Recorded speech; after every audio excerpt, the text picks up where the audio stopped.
This visit brings us to the sixth principle of success, without which the 5 principles I have given you previously would be useless. It is the principle of self-discipline. Self-discipline, as I am presenting it to you here, has reference not only to your mastery of negative habits, which stand in the way of your success, but more particularly to your development and enforcement of the positive habits you will need in order to avail yourself of the 6 assets you brought over with you in that sealed envelope I mentioned in our first visit. Now let me give you a list of the more important things over which you will have to exercise self-discipline before you can embrace and use the great master key to riches. 1, you will have to gain mastery over your tongue by acquiring the habit of thinking first and then speaking after you are sure that what you say will benefit you and not injure others. A loose tongue often is one's greatest liability. 2, you will have to exercise self-discipline in mastering the common tendency to strike back at those at whom you have a cause, real or imaginary, for a grievance. You must remember that everything you do to or for another, you do to or for yourself, because your every thought and every act which benefits or injures another person comes back to you in kind, greatly multiplied. So, if you feel that you must slander another person, do not speak it, but write it. Write it in the sands near the water's edge, then move away from it until the tides have flown. 3, you will have to exercise self-discipline over all of your emotions, particularly your emotions of love, hate, fear, and sex. These are the big 4 of your emotions, and they can make you or break you according to the extent of discipline you exercise over them. 4, your mental attitude needs discipline and control at all times. Lacking this discipline, it can, and it often does, drive away friends, destroy opportunities to get ahead, brings on physical and mental illness, develops stomach ulcers, and makes peace of mind impossible. 5, I have reserved the emotion of sex for special mention, because failure to exercise self-discipline over this emotion probably heads the list of all the causes of personal failure. The emotion of sex is the most powerful of all emotions, and it is nature's great creative instrument with which all species of living things are perpetuated. The proper means of self-discipline of the emotion of sex is transmutation, the control and direction of this great emotional feeling toward the attainment of worthy purposes, such as the fulfillment of one's major purpose in life.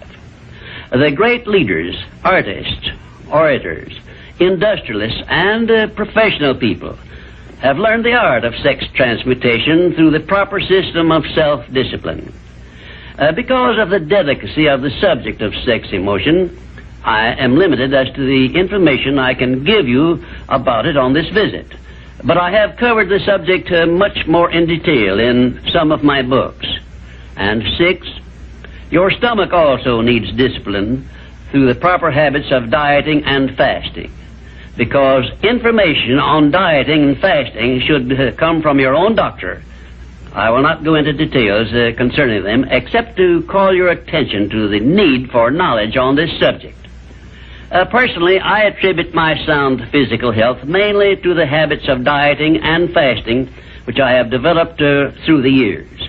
And 7, you will need to exercise self-discipline in relation to religion and politics, because our country, which is the most acceptable form of society civilization has yet produced, is made up of people of varying beliefs in connection with both of these subjects.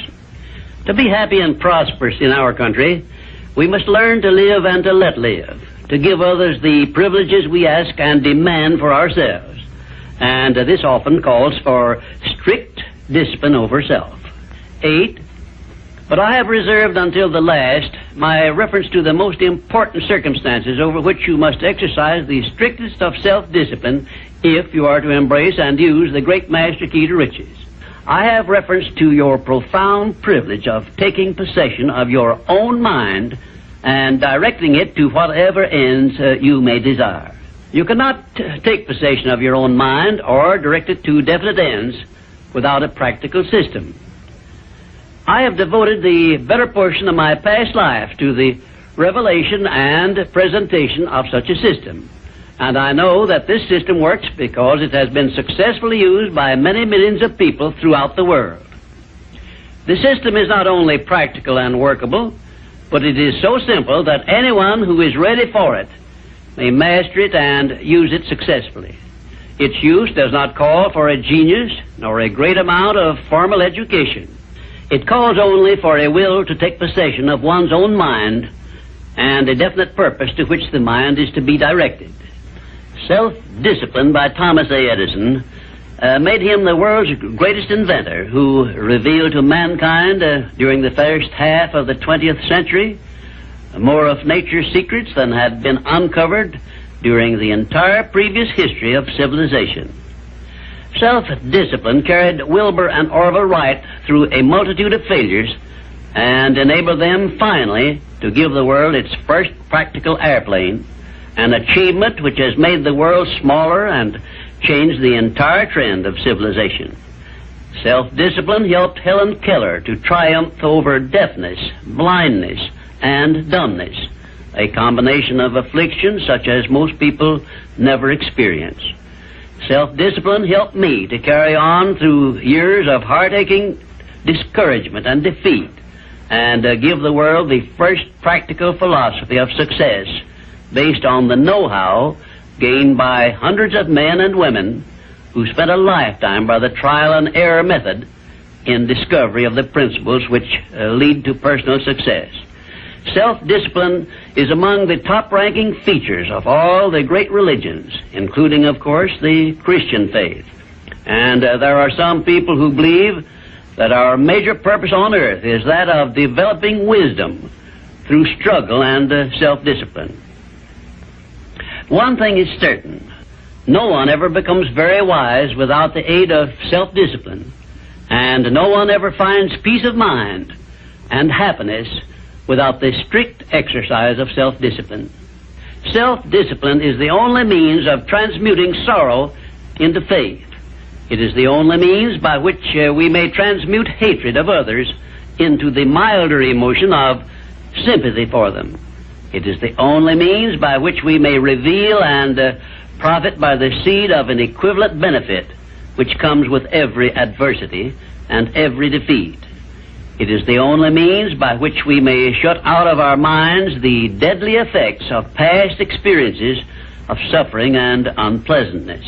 And it is the means by which we may discover that other self we carry around with us, that self which has great capacity for belief and does not become influenced by failure and defeat. Self-discipline can give us freedom from the fear of death, the most difficult to master of all of our fears. It can free us from the disease of hypochondria, the fear of imaginary illness with which so many people suffer and sometimes die. Self-discipline is the means by which we may think our own thoughts, live our own lives as we wish to live them, and remain forever free from the evils of fears and limitations which we have inherited from the dark ages before the dawn of civilization. The Creator never gives one an asset or benefit without passing along with it the means by which it may be embraced and used. Self-discipline, therefore, is the means by which the Creator provided us with a method of embracing and using the only thing over which we have unchallengeable control, the power of our own thoughts. And now, until our next visit, may I remind you that the habit of taking the line of least resistance makes all rivers and some men crooked.